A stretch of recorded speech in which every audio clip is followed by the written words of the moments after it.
주께서 새 일을 행하시리라. 이것이 우리의 유일한 소망입니다.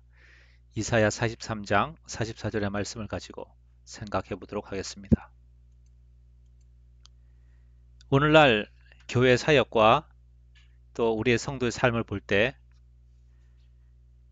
많은 실패를 하고 그리고 세상의 빛과 소금이 되는 그런 역할을 감당하지 못하는 것 같습니다. 개인적인 삶이 바쁘고 그리고 또 이런저런 그런 일로 인해서 사명에 집중하지 못하는 모습을 바라봅니다. 과연 하나님의 방법은 무엇이겠습니까? 이렇게 그의 택한 백성 또 그의 종들이 실패를 할 때 하나님께서 어떻게 그 원하시는 계획을 성취해 가시는지 살펴보기를 원합니다. 옛날 하나님께서 택한 이스라엘 백성도 실패했고 이사야서 말씀을 통하여서 하나님께서 어떻게 그들을 회복시키시고 하나님의 그 뜻을 이루어 가셨는지 우리가 살펴보겠습니다. 이스라엘은 많은 신들이 존재하는 다실론을 믿는 그 세상 가운데서 유일하신 하나님을 선포하도록 부르심을 받았습니다. 그래서 42장에 보면 우상 숭배의 눈먼 자를 해방시키는 그런 사명을 받았다고 그렇게 말하고 있습니다. 그런데 어떻게 되었습니까? 네. 그 이스라엘 백성도 우상을 오히려 섬기는 우상 숭배의 어리석음을 선포해야 되는 그들이 우상을 섬김으로써 그러한 사명에 실패하게 되죠. 하나님께서는 계속 선지자를 보내시고 또한 그들이 온전히 회개하기를 기다리셨지만 그들이 점점 더 우상 숭배기로 나아갔습니다. 그때 하나님은 마침내 개입하셔서 우상과 우상 섬기는 자들을 징벌하십니다. 이것이 어, 북이스라엘의 멸망이고 남유다의 멸망이죠. 그런데 우상 숭배하는 자들을 징벌하시는 가운데 누가 포함되어 있죠? 예, 이스라엘 백성도 우상을 섬겼기 때문에 이스라엘 백성도 포함된 것입니다. 그러면서 하나님께서 그들에게 그들이 왜 바벨론의 포로로 잡혀가고 예루살렘이 회파되었는지 설명을 하십니다. 42장 24절 이사야 야곱이 탈취를 당하게 하신 자가 누구냐? 이스라엘을 약탈자들에게 넘기신 자가 누구냐? 여호와가 아니시냐? 우리가 그에게 범죄하였도다. 그들이 그의 길로 다니기를 원하지 아니하며 그의 교훈을 순종하지 아니하였도다. 네, 그들의 죄에 대해서 말하고 있죠. 불신앙에 대해, 불순종에 대해서. 그런데 25절의 말씀은 더 심각한 상황입니다. 그러므로 여호와께서 맹렬한 진노와 전쟁의 위력을 이스라엘에게 쏟아 부으심에 그 사방에서 불타오르나 어떻게 하죠? 깨닫지 못하며 몸이 타지만 마음에 두지 아니하는도다. 심각하게 생각하지 아니하는 것이죠.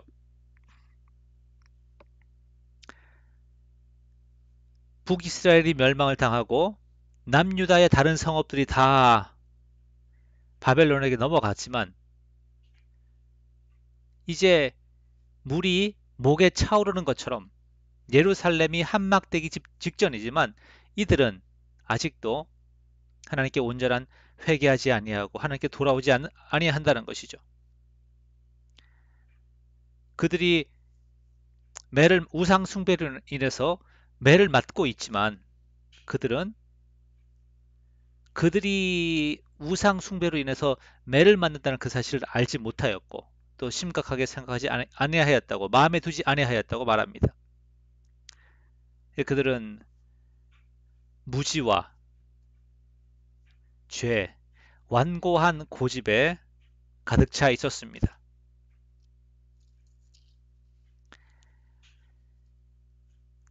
그들이 죽음에 이르도록, 멸망에 이르도록 하나님의 징벌을 받을지라도 아마 주님께 돌아오지 않을 것입니다. 그들의 완고한 무지 때문에 그렇죠. 무지함. 이렇게 볼 때 그들은 아무 소망이 없는 것 같습니다. 하나님께서 어, 그들을 완전히 도말하시고 새로운 민족을 선택을 하시든지 또 이렇게 하셔야 할 것 같습니다. 자, 이런 상황에서 하나님은 어떻게 하십니까?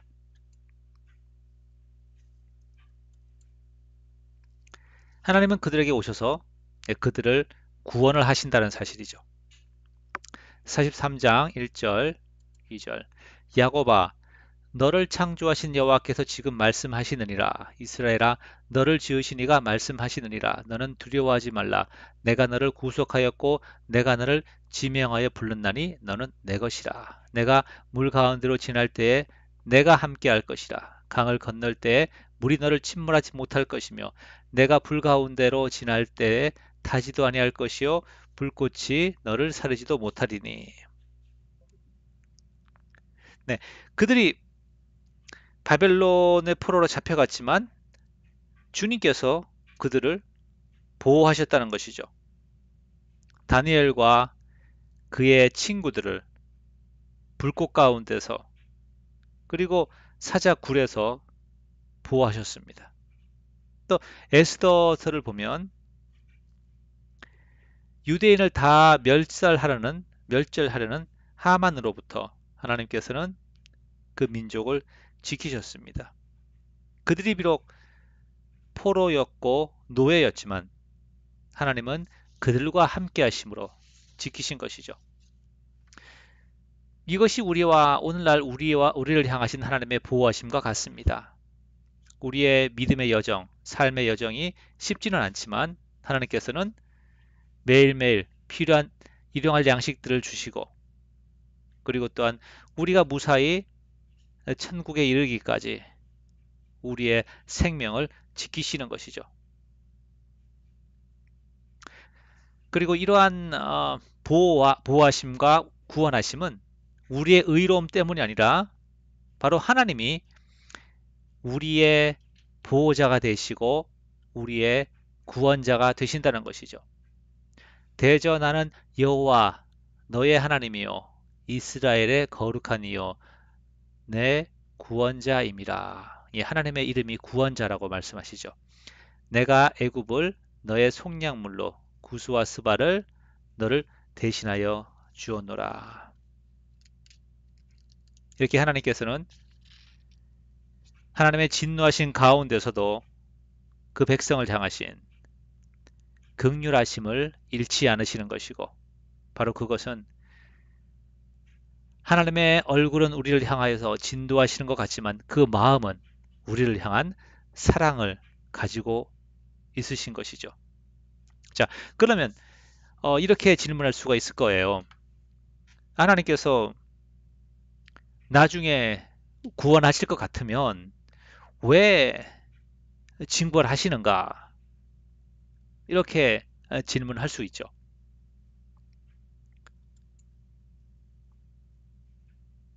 네, 사절을 읽지 않았네요. 예. 그, 죄송합니다. 하나님께서 이스라엘 백성을 구원하시는 이유는 네, 바로 그 백성을 향한 사랑과 그 특별한 은혜인 것이죠. 그런데 하나님께서 이렇게 구원하실 것이면서 그들의 죄로 인해서 또 징벌로 징계하심에 몰고 가시는 이유는 무엇이겠습니까? 바로 이들을 통하여서 하나님이 유일한 구원자라는 사실을 하나님 외에는 구원자가 없다는 사실을 증거하는 그런 증인이 되기를 원하신 것이죠. 43장 10절에 나 여호와가 말하노라 너희는 나의 증인 나의 종으로 택함을 입었나니 11절에 나 곧 나는 여호와라 나 외에 구원자가 없느니라. 네, 이것을 증거하라고 하나님께서는 그들에게 어, 연단을 또 혹은 죄로 인한 징계의 시간을 지나게 하시면서 또 주님이 이제 구원해 주시는 것이죠. 그들이 이렇게 세상 가운데 주님만이 우리의 구원이라는 사실을 선포할 때에 세상은 우상을 찾는 그러한 우상 숭배를 버리고 주님께 돌아올 것입니다.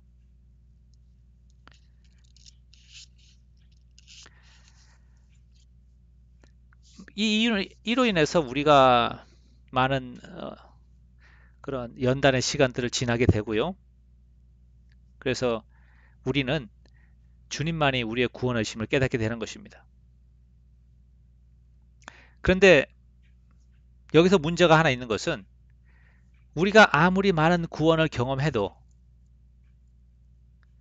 우리의 죄성으로 인해서 우리 마음속에 끊임없이 솟아나는 죄로 인해서 우리는 다시 죄에 빠질 수 있다는 것이고 그로 인해서 어쩌면 또 징계 시간으로 이스라엘 백성으로 말하자면 또다시 바벨론 포로로 잡혀가는 게 될지도 모르겠습니다. 그래서 하나님께서 이렇게 말씀하시는 것이죠. 보라, 내가 새 일을 행할 것이다.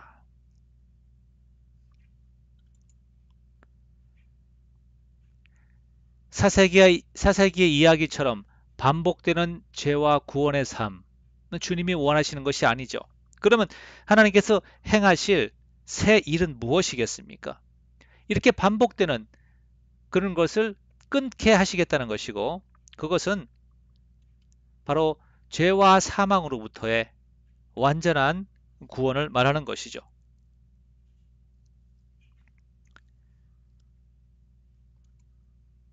하나님께서 행하실 새 일은 무엇입니까? 주께서 우리의 허물을 도말하신다는 것입니다.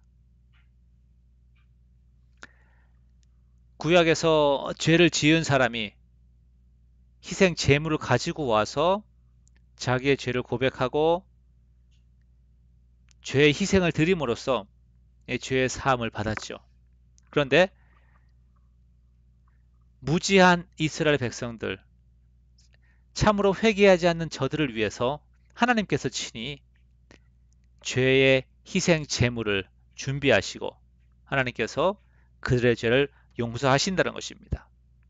네, 43장 22절부터 24절을 보면 어, 이스라엘 백성이 얼마나 완고하고 또 회개하지 않는 강팍한 마음을 가지고 있는지 우리가 알 수가 있습니다. 22절에 그러나 야곱아 너는 나를 부르지 아니하였고 이스라엘아 너는 나를 괴롭게 여겼으며 그들이 우상 숭배로 인해서 벌을 받고 또 고난 가운데 있지만 그들은 돌이키지 않았고 회개하지 않았습니다. 더 맞으면 맞을수록 그들은 더 하나님을 버리고 우상 숭배로 나아간 것이죠. 우리는 어떻습니까? 하나님이 만약 계속 징계만 하신다면 아마 우리 가운데 믿음을 끝까지 지킬 사람은 많지 않을 것입니다. 우리 맞으면 맞을수록 더 오기가 생기고 또 고집 부리는 것, 특별히 아이를 키우면서 우리는 많이 보죠. 이렇게 우리는 우리 안에 있는 완고한 그런 죄성을 깨달아야 하는 것입니다. 내 번제 양을 내게로 가져오지 아니하였고 내 제물로 나를 공경하지 아니하였느니라. 나는 제물로 말미암아 너를 수고롭게 하지 아니하였고 유향으로 말미암아 너를 괴롭게 하지 아니하였거늘.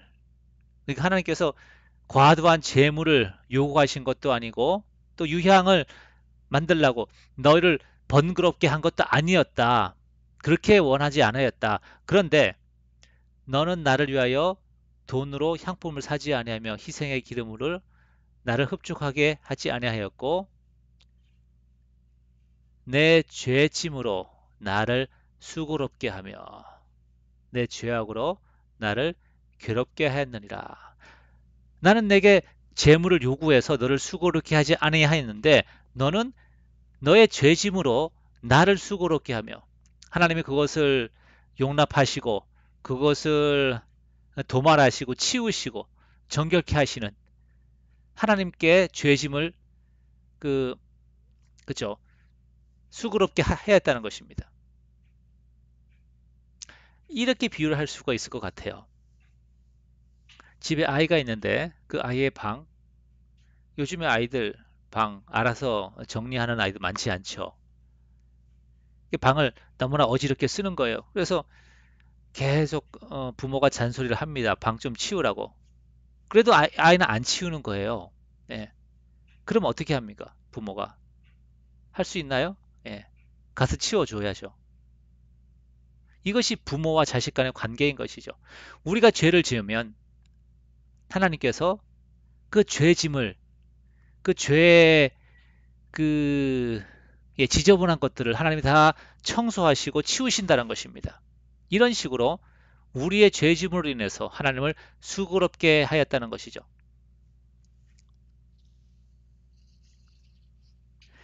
그들이 하나님께 제사 제물을 가져왔지만 그것은 하나님을 공경하는 것이 아니라 가져와야 하기 때문에 의무로 혹은 다른 사람들에게 보이기 위해서 가져온 것이죠. 그리고 그들은 하나님의 말씀에 대해서 모든 이러한 제사 제도와 이런 것들에 대해서 번패스러운 거 말라기서에 있는 말씀이죠. 얼마나 괴롭게 여겼다. 22절에 이스라엘아 너는 나를 번거로운 존재로 생각하였다. 이런 얘기죠.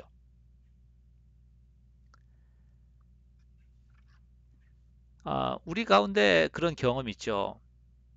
참 고난 가운데 힘든 시간 가운데 있을 때 아, 하나님의 뜻이 그것이 아니라는 것이 분명함에도 불구하고 그 하나님의 뜻을 이야기했을 때 예, 듣기 싫다고 예, 이젠 하나님의 뜻 지겹다고 그렇게 우리가 반응하고는 합니다. 이런 것들이 우리 마음속에 있는 완고한 죄성이죠. 이런 것들이 하나님을 괴롭게 한다는 것입니다. 자, 이러한 허물들에 대해서 하나님은 과연 그럼 어떻게 하십니까? 아까 말씀드린 것처럼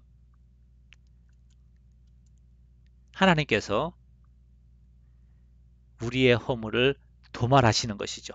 25절에 나 곧 나는 나를 위하여 너의 허물을 도말하는 자니 내 죄를 기억하지 아니하리라.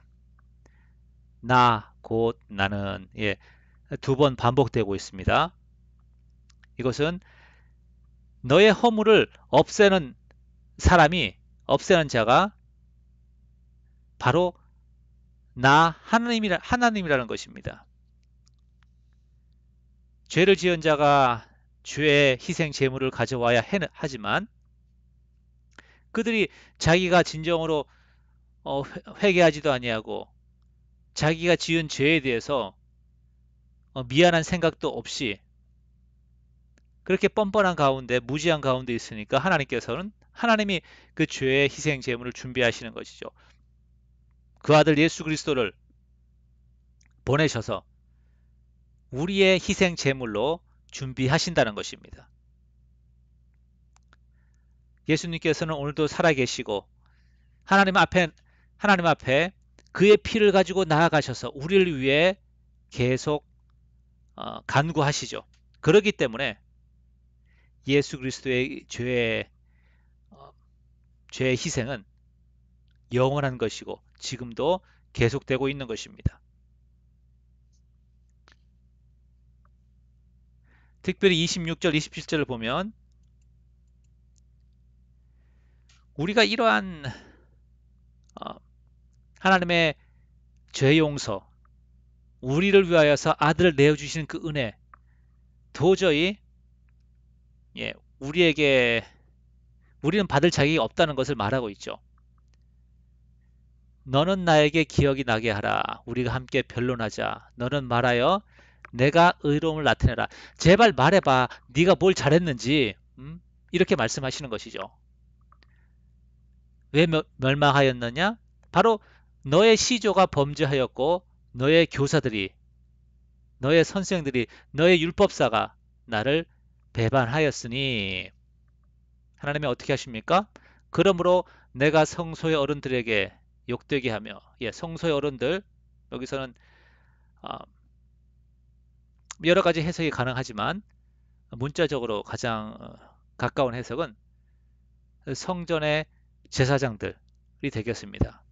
제사를 집전하는 성소의 어른들에게 욕되게 하며, 그 말은 어, 하나님께서 예루살렘 성전을 회파하여서 더 이상 그 제사가 드려지지 않도록 한다는 것을 내포하고 있습니다.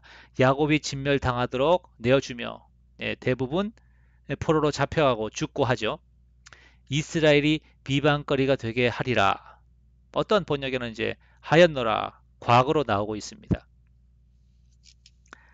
자, 하나님의 성전이 회파되고 택한 성 예루살렘이 파괴되었습니다. 이때 세상 사람들은 이렇게 조롱을 합니다. 이스라엘의 하나님은 바벨론의 신 마르둑보다 약한가 봐. 그러길래 그의 전이 파괴되었지. 이러한 방식으로 하나님의 이름이 세상에서 비방거리가 되었습니다. 그의 백성과 함께 말이죠. 그런데 하나님이 정하신 70년의 시간이 흐른 다음에 하나님은 그의 백성들을 회복시키시고 그의 성전이 다시 세워지게 하십니다. 왜 그렇죠?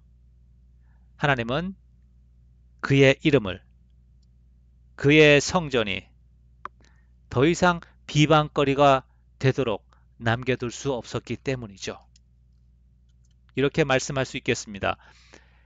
자기 백성의 죄를 사하지 아니하시면 주의 이름은 여전히 수치 가운데 있을 것입니다. 왜냐하면 주의 전도, 주의 택한 성 예루살렘도 회파되어서 잔해 가운데 있기 때문이죠. 그래서 25절에서 이렇게 말씀하시는 겁니다.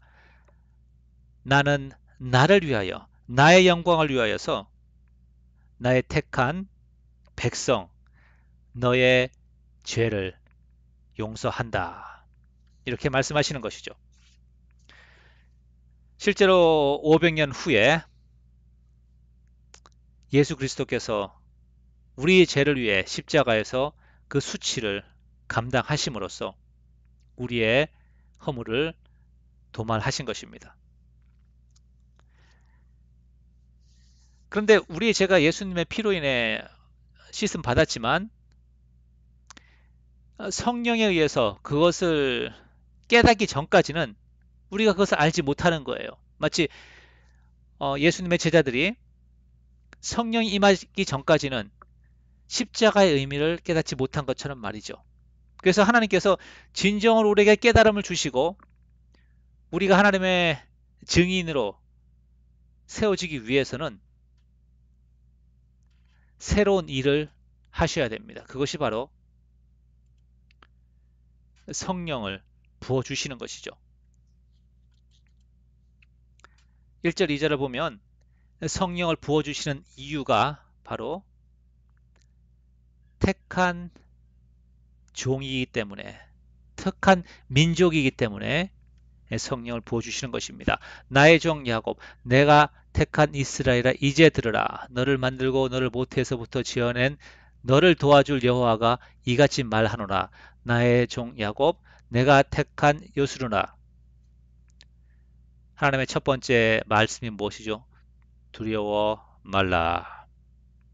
예수님께서 부활 후에 제자들에게 하신 첫 번째 말씀, 너에게 평강이 있을지어다 라고 비슷하죠. 이들이 왜 두려워하였을까요?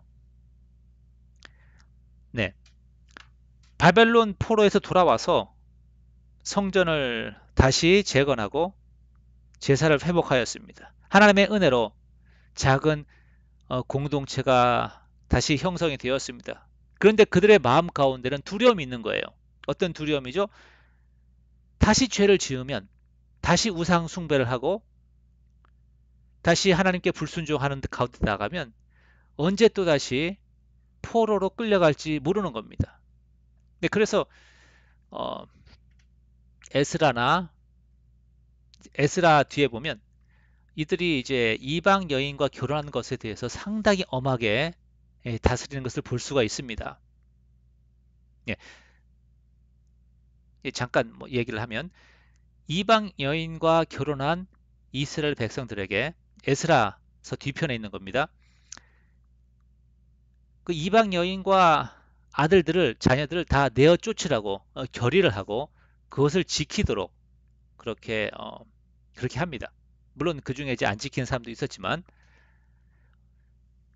뭐 이것이 이제 하나님의 뜻이었냐 아니었냐에 대해서는 다른 신학적인 논쟁이 있으니까 그 얘기는 차치하고서라도요. 제가 말씀드리고 싶은 것은 이들이 포로에서 돌아온 이후에 이 하나님의 말씀대로 지키는 것에 대해서 상당하게 집착을 하였고, 예, 제 표현이 적합한지 모르겠습니다. 정말로 최선을 다해서 문자 그대로 말씀을 지키려고 했다는 것이죠. 이것이 나쁜 것은 아닙니다만은, 그런데 그로 인해서 그때쯤에 해서 바리새인의 운동이 일어납니다.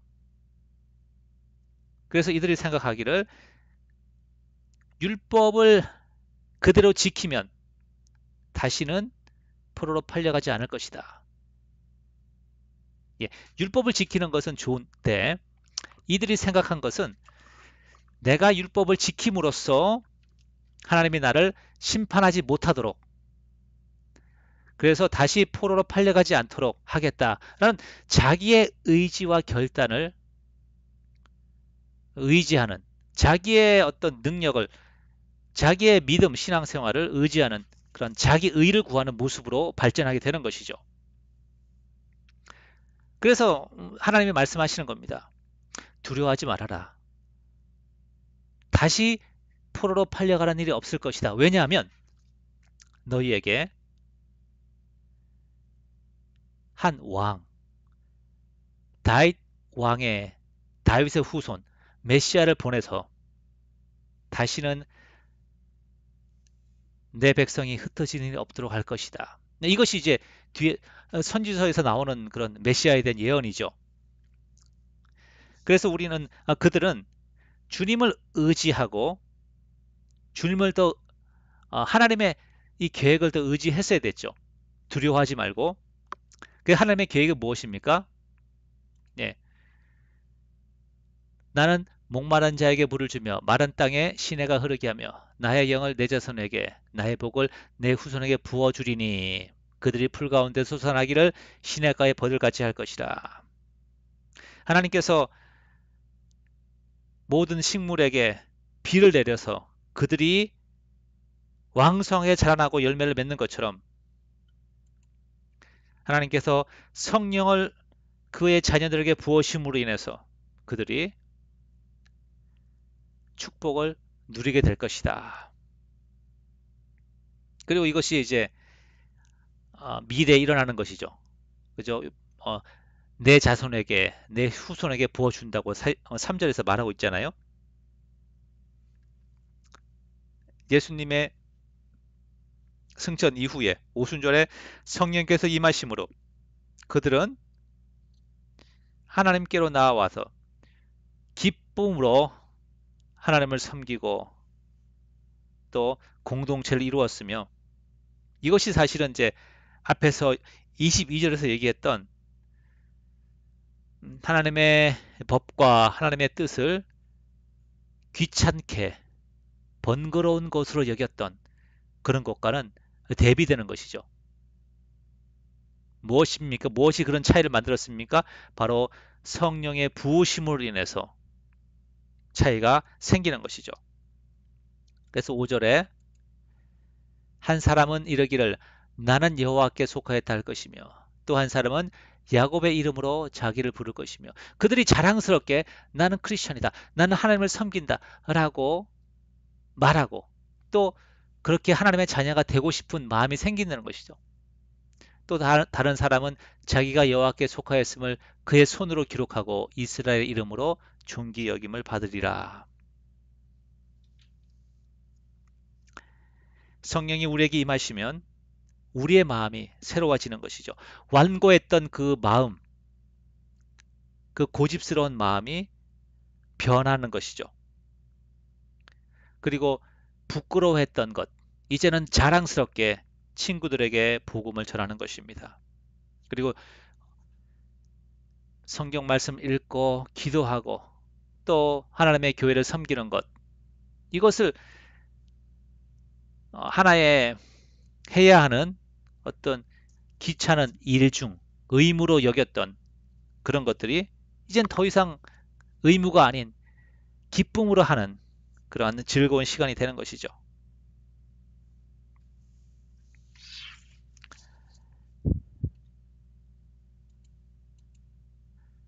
네, 그럼 어떻게 성령이 임하시는가? 뭐 오늘 본문은 아니지만 예, 예수님을 믿고 베드로가 말하죠. 너희가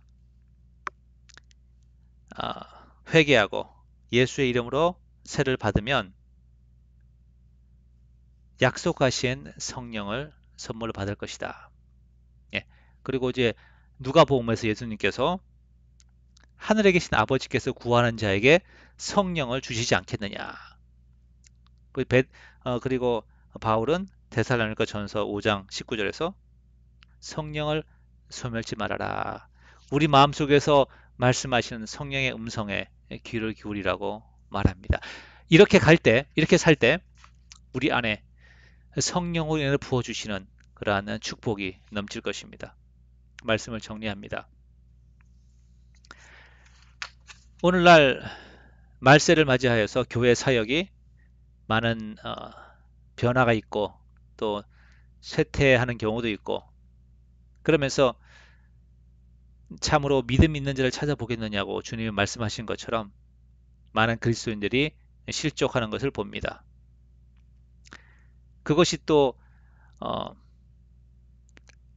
우리 개인의 모습이기도 하죠. 어떨 때는 예, 주일 예배가 그렇게 더 이상 은혜가 넘치는 주일 예배가 아닌 마치 귀찮은 일과처럼 해야 하는 어떤 의무처럼 다가오기도 하고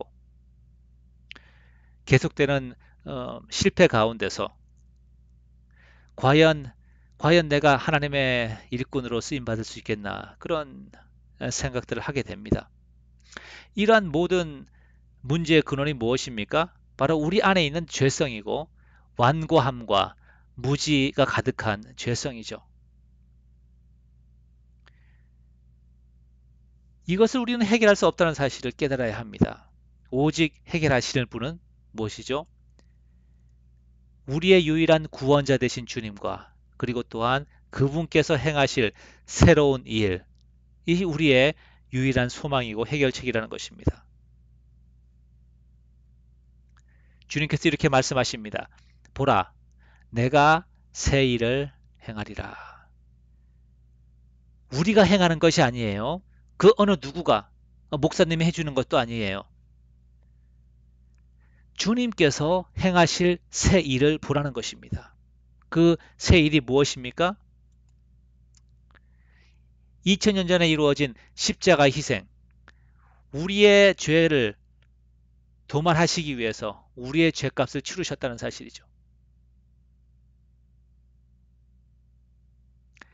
그리고 성령을 부으심으로써 우리를 새롭게 하여서 우리가 기쁨으로 주님께 나아가 주님께 순종할 수 있도록 그래서 우리에게 그 축복이 부어지도록 하나님께서 새 일을 행하실 것입니다.